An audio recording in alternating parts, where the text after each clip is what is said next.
Il existe bien une opposition fabriquée et contrôlée.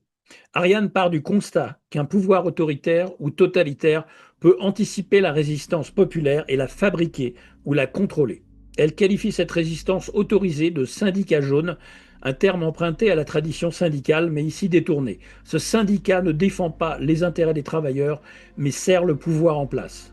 Les fonctions du syndicat jaune: canaliser les colères. Ce syndicat jaune regroupe les mécontentements dans une seule opposition apparente mais sûre pour le pouvoir. Orienter les revendications vers des sujets sans danger.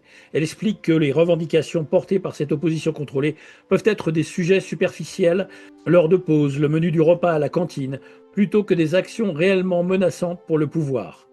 Cartographier les opposants. En concentrant les gens dans cette opposition autorisée, le pouvoir peut identifier et classer les dissidents dangereux pour mieux les neutraliser.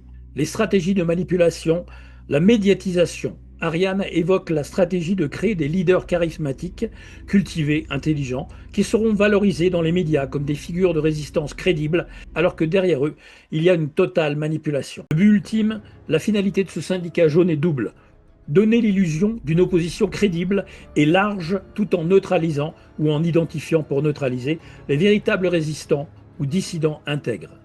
Elle met en garde contre une révolution ou un renversement qui peut être faussé. Même si les chefs de cette opposition semblent contestataires, ils peuvent en réalité travailler pour le maintien du système en jouant le rôle de fausse rupture.